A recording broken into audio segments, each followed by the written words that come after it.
Buenos días. Muchas gracias a todos por asistir a la presentación de un documento que viene siendo tradicional en el Círculo de Empresarios. Nuestro análisis del proyecto de ley de presupuestos generales del Estado de 2022.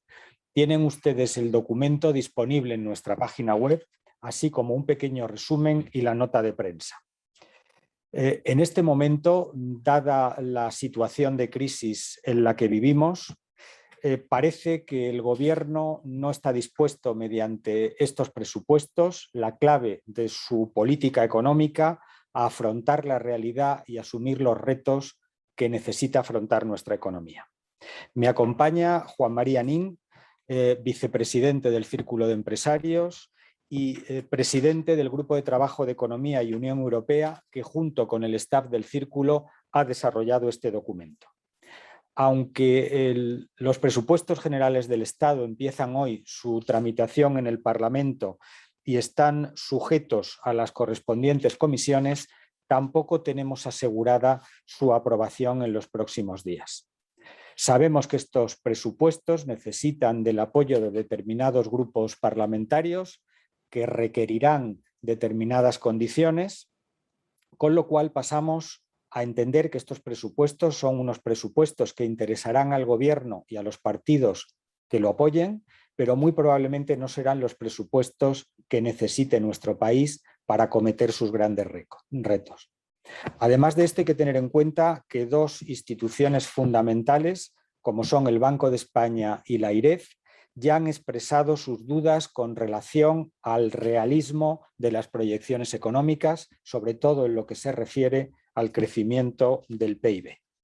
Estos presupuestos pueden ser una oportunidad perdida para nuestra economía. El Estado ha aumentado considerablemente su peso en la actividad económica española y ahora que iniciamos la recuperación sería deseable que disminuyera ese peso específico. Además, es absolutamente fundamental que unos presupuestos necesarios para la recuperación cuenten con el mayor consenso político, sobre todo con el consenso y con la participación de la mayor parte de los ciudadanos.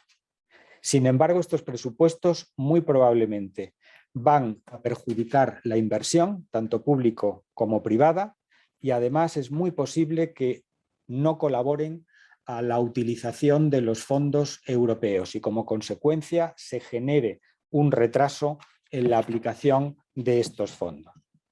A continuación, Juan María Nin nos va a exponer las líneas generales del trabajo realizado por el Círculo y estará a disposición de ustedes para recibir y dar cumplimiento a todas sus preguntas. Recordamos que las preguntas que quieran formularnos deben hacerlo por escrito. Nuestro secretario general, Alfredo Bonet, se encargará de recibirlas y de transmitirlas a las personas que estamos a su disposición en esta mesa.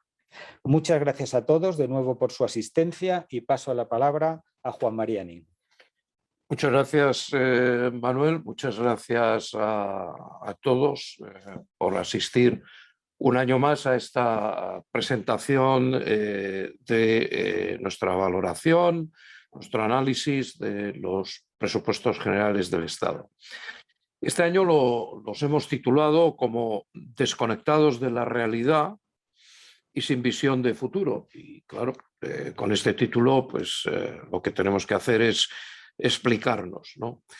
Queremos un año más hacer pública nuestra valoración de estos presupuestos y lo hacemos en línea con lo que ha apuntado recientemente el gobernador del Banco de España. Es esencial que los organismos públicos gocen de independencia plena frente a los poderes políticos y sean, y aquí es donde entramos nosotros, junto con otras organizaciones de la sociedad civil, los que evalúen a priori los efectos que las decisiones de política económica y social puedan tener unos presupuestos y a posteriori también, claro que sí, evaluar los impactos una vez estos han sido llevados a la práctica, ¿no? En esta línea, por lo tanto, vamos a ello. Queremos centrar nuestra valoración en los siguientes aspectos.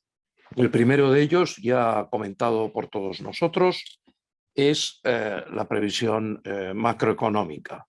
El hecho de que haya coincidencia, yo diría que casi unanimidad en la valoración de las previsiones del cuadro macroeconómico, pues nos da más fuerza para decir que estos son unos presupuestos poco realistas por existir importantes riesgos a la baja. Y son riesgos a la baja de distorsión y de incertidumbre. Nos explicamos. Si los presupuestos son poco realistas, la consecuencia es que se condiciona el cumplimiento de las estimaciones, primero de ingresos y segundo de gastos también. Por lo tanto, se distorsiona, y por eso hemos dicho ese primer concepto, de manera importante otros presupuestos como son los de las comunidades autónomas, que se basan en los presupuestos generales del Estado. Pero también se distorsiona la actuación en su ámbito soberano de las empresas, de autónomos y familias que perciben en estos momentos estar a la salida, a las puertas de una salida de una crisis, y así se nos ha explicado, pero que de cara a estos presupuestos pues se percibe que la consideración que subyace en los mismos no es exactamente así. Claro, esto se traduce en estímulos fiscales, en estímulos monetarios, pero sobre todo se traduce en incertidumbre, ¿no? Y esa incertidumbre no es buena para nadie. Es incertidumbre, uno, sobre la evolución de la pandemia y sus secuelas en el sistema productivo. ¿Estamos saliendo o no estamos saliendo? ¿Son presupuestos de pandemia o de salida? Dos, la escasez de materias primas y la incidencia en la producción nacional hay que tenerla en cuenta, lo estamos viviendo día a día. Tres, las tensiones inflacionistas, como se recogen en los mismos, son algo transitorio o es más estructural y permanente, y cómo inciden en la producción nacional. Cuatro, los efectos de decisiones, como anticipaba, en cuanto a incertidumbre en materia monetaria y fiscal sobre los mercados de capitales y la estabilidad de las entidades financieras, por supuesto. Y cinco, la evolución del sector exterior. No estamos solos en el mundo, en un mercado global donde ya hemos visto cómo en el cierre del mes de agosto el déficit comercial ha alcanzado cifras récord, un 1,2, si no recuerdo mal, de déficit comercial. Claro, todo esto, este paquete constituye, desde un punto de vista macro, es decir, cuál es el subyacente sobre el que se construye el presupuesto, pues un riesgo claro de errar el tiro. ¿Por qué es un riesgo claro errar el tiro? Y decía al principio que aquí tenemos todos unanimidad, porque los números sobre los que se construye, los dos números básicos, son de crecimientos del PIB por parte del gobierno en este año del 6,3 y del 7 el año que viene, pero la realidad es muy tozuda y tanto desde el propio sector público, las instituciones con su independencia digna de las propias instituciones de un sistema como el nuestro, como desde el sector privado, pues tenemos números diferentes, sustancialmente diferentes. No se trata de un punto básico, sino de prácticamente 100 puntos básicos sobre esa base del 6,3 o del 7 para este año, ¿no? Como resumen, el consenso de analistas, 5,6 de crecimiento contra este año, 6,1 el año que viene. Claro, hacer unos presupuestos para el 22 cuando la previsión del gobierno es un 7 y el consenso de analistas es un 6,1, tiene un gran impacto en la realidad de los mismos. Cuán ajustados están a lo que va a pasar. Pero es que las propias instituciones del Estado, que para esto están, cifran el año que viene a AIREF en un 6,1 y este año en un 5,5. Y el Banco de España advierte cualitativamente y dice que habrá una reducción significativa en el crecimiento previsto y nos dice que lo medirá y nos lo contará en el mes de diciembre. Por lo tanto, en ese contexto de incertidumbre del desarrollo futuro de la pandemia y sus consecuencias, lo que queremos es poner de relieve el impacto multiplicador sobre el crecimiento también de los fondos europeos para la recuperación, transformación y resiliencia. ¿Por qué queremos poner de relieve en el contexto de los presupuestos el impacto de los fondos? Porque pensamos que puede ser menor del previsto. y es una parte importante de la recuperación de cara al año que viene. Porque tal como se están llevando las cosas, la ejecución puede ser más lenta. La selección de los proyectos no prioriza aquellos que tienen un efecto multiplicador más elevado y, sobre todo, no se acometen, o nos parece que no se acometen, las ambiciosas reformas estructurales a cuya ejecución está condicionada la llegada de los fondos. Por parte del Círculo ya en su momento nos pronunciamos, lo hicimos por escrito, compartimos con todos vosotros nuestra valoración de los fondos europeos y ese anticipo que ya hicimos parece que se confirma en estos momentos. Siguiente punto. La elaboración de los presupuestos parece que a la vista de lo que venimos comentando y lo que veremos, no ha observado normas de ortodoxia y prudencia presupuestaria. Básicamente, estimar primero los ingresos como un prudente administrador y ajustar los gastos, sobre todo en una situación ya de anunciada normalidad de cara al año que viene. Entendemos bien, y así lo dijimos el año pasado, las situaciones excepcionales donde la ortodoxia y el funcionamiento ordinario tienen que quebrar en beneficio de todos, pero entendemos mejor todavía la excepcionalidad de algunas de las decisiones y la necesidad de recuperar la misma. No debemos consolidar lo extraordinario o excepcional en situaciones anunciadas de recuperación. Por lo tanto, superada la excepcionalidad de la pandemia y que, como decía, llevó el gasto en el año 21 a niveles sin precedentes, estos presupuestos nos parece que son innecesariamente expansivos desde el punto de vista del gasto para una fase de recuperación de la actividad. ¿Qué significa esto traducido a la práctica? Pues que son cortoplacistas, quizás con un toque electoralistas, en un momento en el que deberían elaborarse en base a criterios estrictamente técnicos, con apoyo a colectivos que, por supuesto, todavía precisan de ayuda en el 2022, como se ha propuesto, y, por lo tanto, en clave de prudencia para evaluar la eficiencia del gasto público y reducir las partidas menos productivas. Deberían ser unos presupuestos de salida de una zona de gestión de la crisis para entrar en una zona de recuperación. No podemos estar diciendo que estamos recuperando y que lo estamos haciendo muy bien y acompañar a la esperada recuperación efectiva en muchas cosas con unos presupuestos tan excepcionales y tan de crisis como los que hemos vivido en el año 21.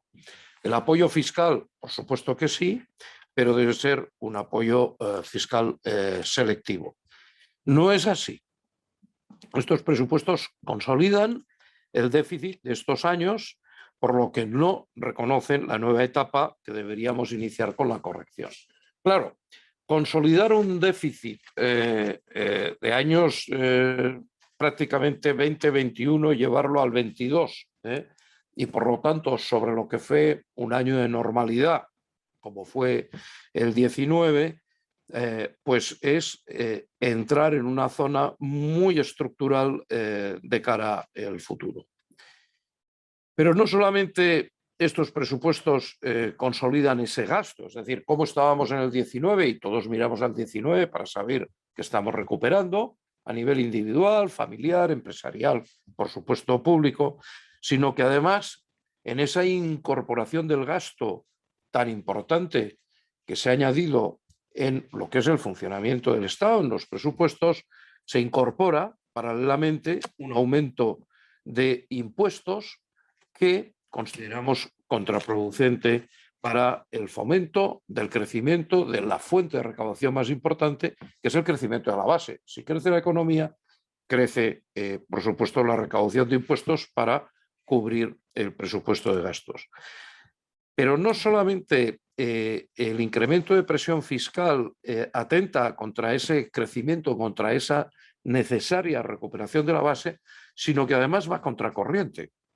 No estamos solos, estamos en Europa y lo que estamos viendo es que esta incorporación de creciente presión fiscal, sobre todo para el mundo de las empresas en todos los niveles, de la más pequeña a la más grande, puede, como decía, entorpecer y retrasar la recuperación. Somos líderes y no es un liderazgo que a nosotros nos parezca bien, nos parece mal. Somos líderes en el déficit en Europa en el cierre del 2020 y veremos cómo defendemos este liderazgo que no nos gusta en el cierre de 21.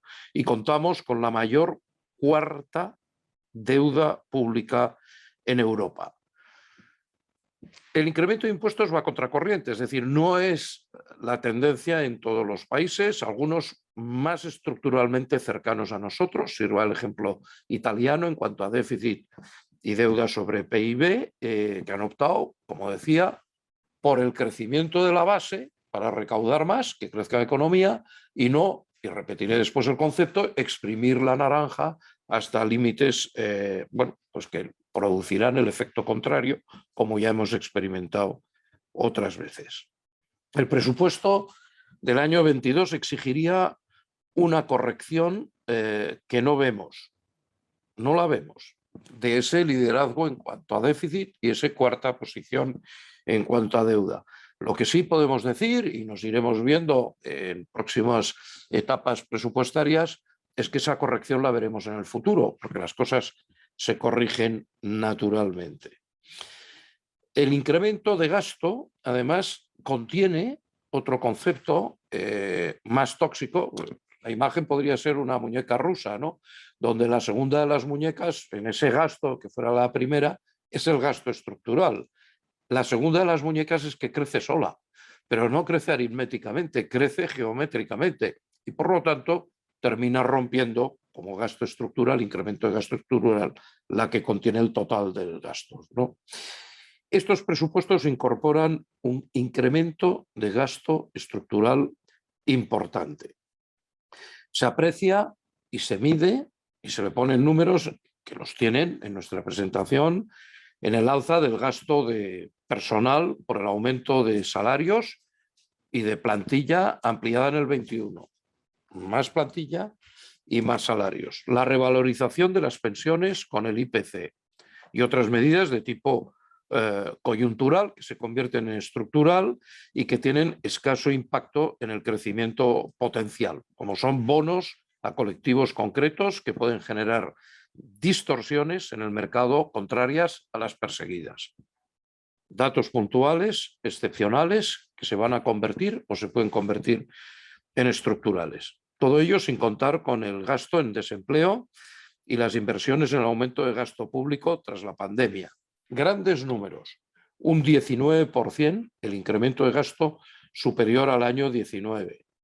20, 21 y 22, un incremento de prácticamente el 20% en el incremento del gasto en una zona de estabilidad en cuanto a tipos de interés, inflación, es decir, en una zona de prácticamente no inflación cercana a cero. Otra cosa es lo que va a pasar en el futuro. Nosotros incrementamos el gasto en un 19%. Esta parte, además, como decía, no solamente tiene valor y valor negativo por sí misma, descontada la excepcionalidad, por supuesto, del gasto justificado por la pandemia, no la consolidación de cara al año 22, sino que además es y se aplica con cláusulas de indexación automática en partidas que van a alimentar el futuro. Dicho de otra manera, gráficamente, la primera de las muñecas rusas, la segunda es que la segunda muñeca lo que tiene es una píldora inflacionaria de muy difícil control. ¿Se puede controlar? Sí. ¿Se hará? Sí. Cuanto más tarde, con más dolor. Los gastos estructurales precisan de fuentes de financiación permanentes, estructurales, pero es que estas fuentes de financiación, frente a estos gastos, que crecen un 11,7%, los estructurales, los generales un 19%, los estructurales un 11,7% y los ingresos un 7%. Y yo creo que podemos compartir todos la idea de que no cuadra. Y esto habrá que hacerlo cuadrar en el futuro. Por lo tanto, nos sumamos y coincidimos con el dictamen de una institución como es AIREF, ¿no? El déficit de las cuentas públicas se reduce, es verdad, por la retirada de las ayudas para la pandemia, pero el crecimiento subyacente, que es el concepto en el que hoy queremos insistir de los gastos, es superior a la mejora cíclica de los ingresos. Si el crecimiento de los gastos es superior a la mejora de los ingresos, pues de alguna manera esa píldora que hemos introducido provocará el día de mañana pues, una necesidad de corrección. Se va a necesitar un plan de reequilibrio fiscal sí o sí. Claro, ¿qué otra consecuencia tiene esto? ¿Cuál es el subyacente de incorporar ese 19% de incremento del gasto, del cual además, como decíamos, un porcentaje o una parte muy importante es estructural y referenciado a la inflación? Pues que el Estado avanza imparablemente y sensiblemente en su presencia en el mercado. Entendemos, y para esto está, que en situaciones tan excepcionales como una pandemia se articule una presencia superior del Estado. Se ha hecho y se ha hecho bien. Pero volvemos al principio de la presentación. Si estamos todos de acuerdo que estamos en zona de presentación, de consolidación y de mejora, no consolidemos esta presencia. No solamente la consolidamos, sino que se incrementa. Por lo tanto, pensamos que los presupuestos presentes y futuros deberían servir para retraer este incremento de participación del Estado en la vida privada y en la vida pública. También, por supuesto, aunque parezca una tautología, del Estado en la vida de los ciudadanos. No deberíamos consolidar lo excepcional. Esto en cuanto al gasto. En cuanto a los ingresos, y debido a un ritmo más lento en la recuperación económica española y el resto de los países europeos, y el impacto que va a tener las posibles tensiones inflacionistas, cada vez más estructuradas de cara a largo plazo, menos transitorias, y la persistencia de riesgos exógenos importantes, nos llevan a pensar que las estimaciones de recaudación son optimistas. Las de gasto están ahí. Luego veremos la ejecución del presupuesto, que es lo que va a suceder el próximo año. Pero en cuanto a ingresos, ni la previsión del PIB es la que nosotros pensamos va a ser, y por lo tanto tenemos muchas dudas. Tenemos dudas. Nos preocupa el coste que los cambios que esto implica pueda tener en términos, en cuanto a recaudación y presión fiscal, de seguridad jurídica y atracción de inversión extranjera directa. Por el lado de los gastos, la componente de consolidación del 19 y internamente la consolidación de un gasto estructural desmedido respecto a algo tan cercano como fue un año de normalidad. Por el lado de los ingresos, una aventura fundamentalmente en un incremento de presión fiscal que introduce, como decimos, y vuelvo a repetir, inseguridad jurídica y dificulta la atracción de inversión extranjera. Claro que sí, nosotros siempre lo hemos dicho y lo volvemos a repetir, porque una cosa es necesaria junto con la otra. Consideramos imprescindible mejorar la eficiencia del sistema fiscal. Sabemos, medimos y tenemos los números que la menor recaudación en España respecto a nuestros socios europeos no responde a los tipos impositivos, que están en la media, si no por encima, en muchas de las figuras de nuestra Unión Europea. Responden a otros factores que son los que nosotros reivindicamos de cara a mejorar los ingresos que hay que corregir. El más importante de todo, otra vez, la naranja exprimir, tiene que crecer la base sobre la cual se recaudan los impuestos. Pero es que en esta base y en ese crecimiento nosotros tenemos problemas diferenciales que no se atacan. Primero, las elevadas tasas de paro que reducen la capacidad de consumo, un diseño ineficiente de IVA y la necesidad de reforma, por supuesto, de bases imponibles a través de reformas estructurales. Reformas estructurales que deberían promover y fomentar la generación de empleo, la iniciativa empresarial, la sostenibilidad del sistema de pensiones y la lucha contra la economía sumergida. El problema de los ingresos para hacer frente a los gastos, y ya decíamos que era el primer capítulo de consideración al evaluar unos presupuestos es también muy estructural. No es un problema de tipos impositivos crecientes, estamos en la media o por encima de la media de la Unión Europea, y no es un problema de nuevas medidas fiscales, donde ya hemos visto claramente que esas nuevas medidas fiscales, sobre todo si son medidas fiscales muy independientes y fuera del contexto de una unión económica, monetaria, social, fiscal, que es la Unión Europea, lo único que hacen es anticipar algunas noticias que luego no se confirman. Deberíamos promover y fomentar el crecimiento de nuestra economía, la base de recaudación, en vez de, como decía al principio, a base de tipos, exprimir la naranja hasta el final, cosa que no hacen otros países en la Unión Europea. Claro que sí, que la crisis, y voy terminando, derivada de la pandemia, todavía no ha concluido y, por lo tanto, un tono de carácter expansivo en los presupuestos del año 22 es conveniente y es necesaria. Pero un techo de gasto equivalente al del año 21 no nos parece justificado. Es una propuesta de presupuestos que va a situar el déficit, al que nos hemos referido, récord en Europa en el año 20, y la deuda pública en niveles que consideramos van a ser muy difíciles de sostener, por no decir difícilmente sostenibles, si no tenemos una estrategia, que no la vemos, clara de transición de cara al año 23 para regresar a una senda de consolidación presupuestaria.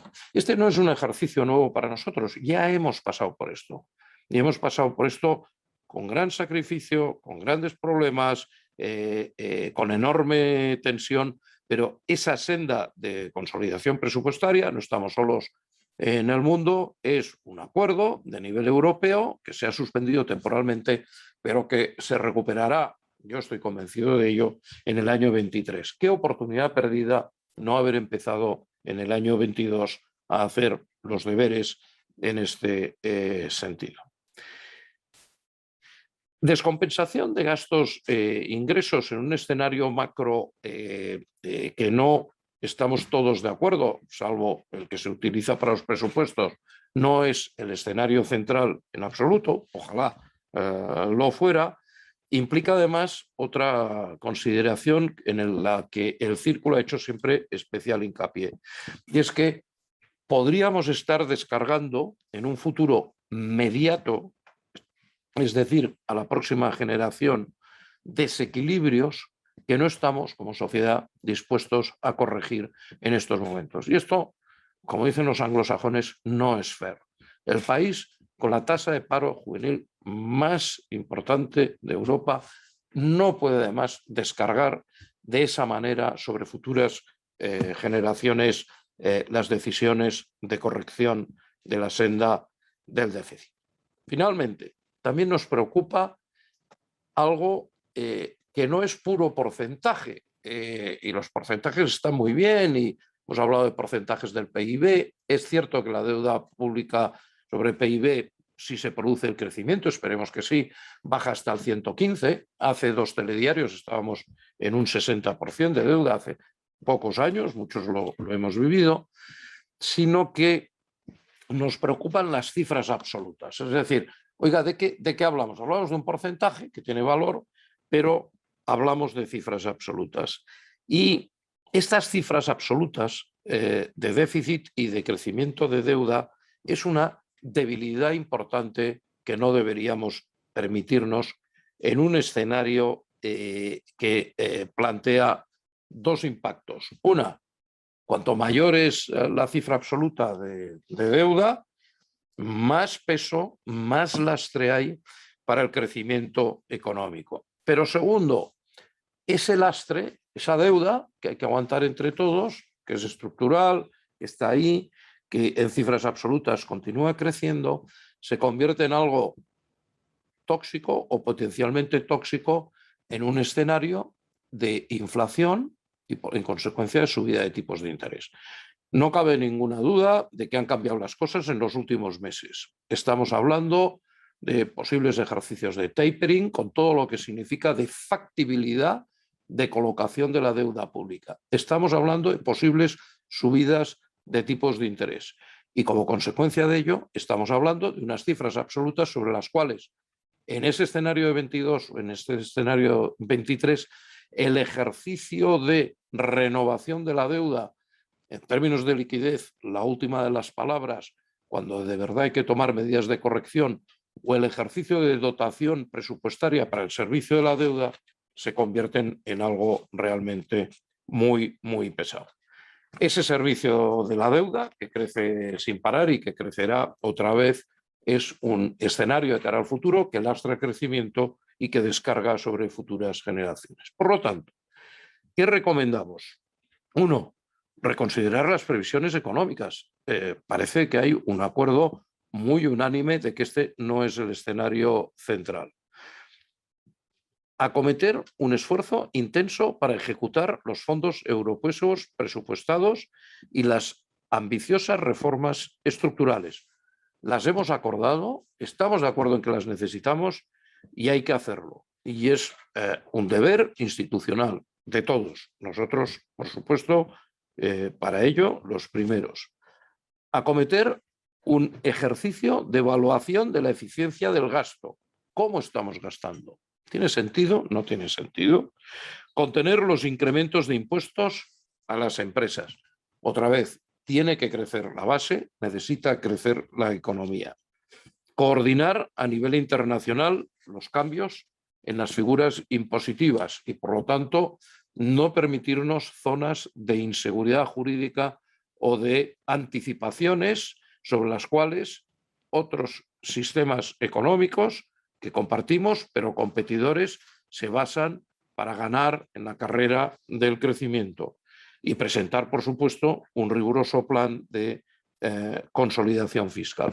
Todo ello supone e implica el desarrollo, claro que sí, de una política económica y social que impulse la creación de empleo y un crecimiento más sólido.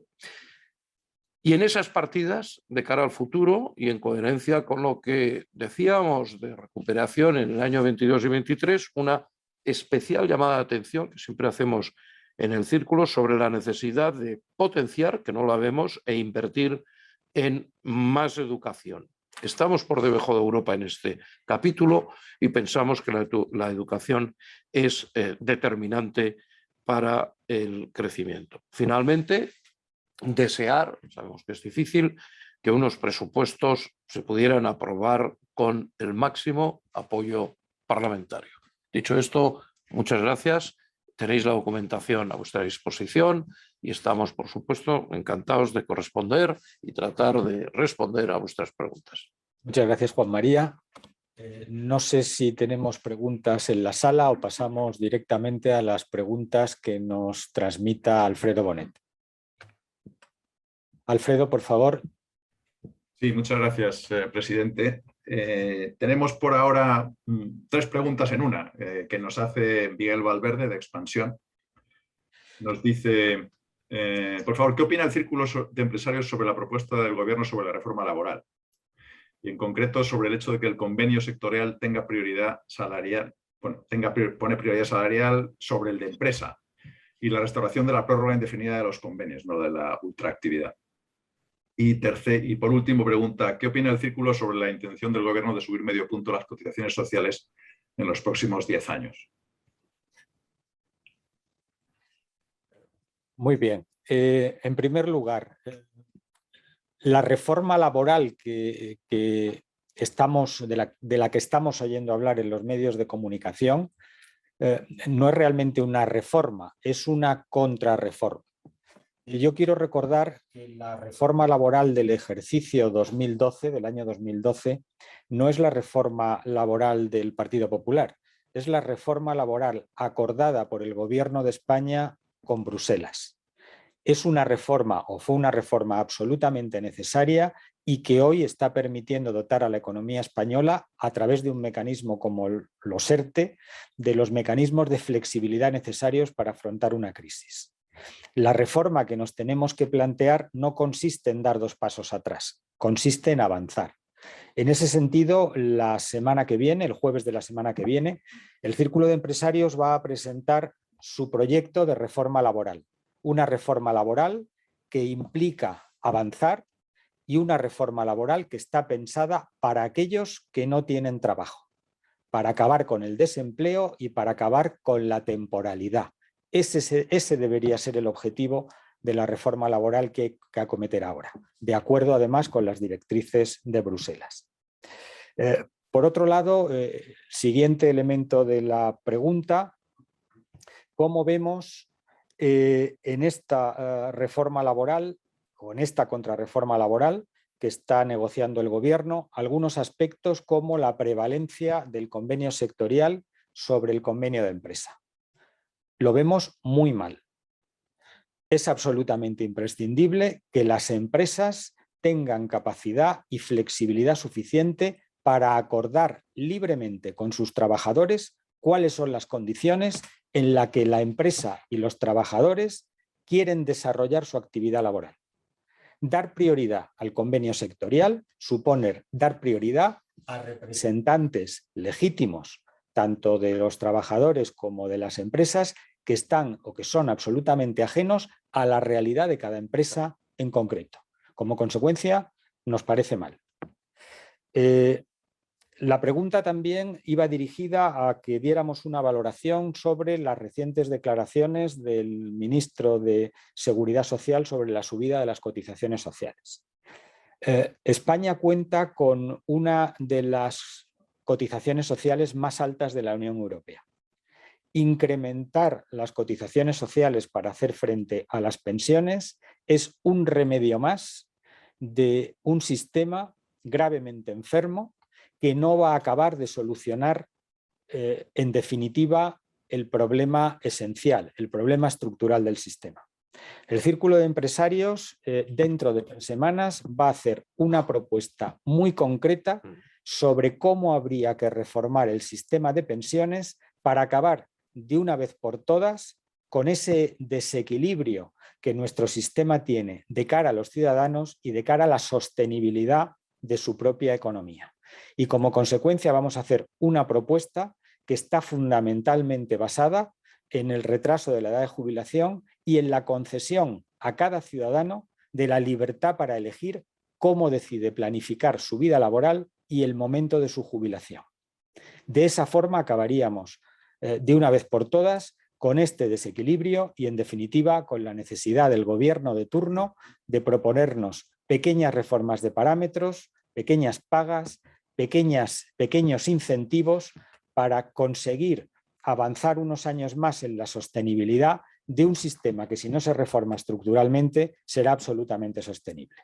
No sé, Alfredo, si me he dejado alguna de las preguntas que has apuntado pendiente. No solamente en la propuesta de reforma te hablaba de la ultraactividad, ¿no? De lo de que los convenios sigan vigentes hasta que sean sustituidos por otros. Pero vamos. Pues va en la línea de los comentarios que hemos hecho sobre la prevalencia del convenio de empresa sobre el convenio sectorial. Nos parece absolutamente fundamental que las partes de una negociación, empresario y sus trabajadores, tengan la capacidad para decidir libremente lo que es mejor para la empresa. Muy bien, pues no tenemos más preguntas por ahora, y si alguna llega, pues me parece que va a llegar un poco demasiado tarde ya. O sea que con esto lo dejaría. ¿Una pregunta en la sala? Cuando he dicho que propondrán un retraso en la edad de jubilación y también ofrecer mayor libertad a las personas para elegir su tipo de jubilación, bueno, si puede ser más preciso a la hora de hablar del retraso de la edad de jubilación, ¿a qué edad? ¿Y cómo se conjuga eso con la libertad para que se pueda jubilar uno cuando quiera? Vamos, como acababa de decir, a presentar nuestro documento dentro de 2 o 3 semanas y vamos a ser absolutamente precisos. Vamos a indicar con toda claridad la edad a la que consideramos que deberían jubilarse los españoles y el rango de edades en los cuales cada ciudadano puede decidir si jubilarse con una penalización o retrasar su edad de jubilación con un incentivo. Lo vamos a hacer público dentro de 2 o 3 semanas y será absolutamente concreto nuestro planteamiento. Nuestra idea es que las propuestas del Círculo de Empresarios sean lo suficientemente concretas para que puedan ser analizadas por los agentes sociales y puedan ser trasladadas a la legislación de la forma más directa posible. Queremos ser concretos porque entendemos que los ciudadanos españoles se merecen respuestas concretas. No puedo anticiparle más, pero con toda seguridad en muy poco tiempo daremos fiel cumplimiento a esa reclamación que acaba de hacer. Pues muchas gracias a todos por su asistencia en esta sala o telemáticamente y, como decía, estamos a su disposición para cualquier cosa que necesiten. En nuestra página web tienen accesible el documento, el resumen de la presentación y la nota de prensa relacionada con ellos. Sí, presidente, quizá antes de cerrar nos acaba de llegar una última pregunta que quizás Sí. tenemos tiempo de contestar. Es de Sergio Martín de Vidales, de Economía Digital. Dice, ¿qué opina del límite de temporalidad que baraja el gobierno, que proponía el 15% en plantillas, pero que se ha abierto a variarlo? ¿Qué nivel fijarían ustedes? La determinación de un porcentaje, de un límite a la temporalidad, no soluciona el problema. Lo único que hace el establecimiento de un límite es aumentar las rigideces de nuestro mercado laboral. Precisamente aumentar el problema que tiene el mercado laboral español, que es un problema de rigidez. Como decía, la semana que viene, el jueves, vamos a hacer una presentación sobre cuál debe ser, a nuestro entender, la forma de acabar con la temporalidad, no con el 10% de temporalidad, sino con toda la temporalidad. Y como consecuencia les emplazo a asistir a esta presentación que haremos y espero que nuestras propuestas sean imaginativas, satisfactorias y de alguna manera permitan a la sociedad española entender la magnitud del problema y las claves de su solución. ¿Tenemos alguna pregunta más o damos por concluido? No hay nada más. Pues como les decía, muchas gracias a todos y a su disposición mediante nuestra página web para atender sus necesidades de información. Un saludo, buenos días. Muchas gracias y hasta los próximos presupuestos.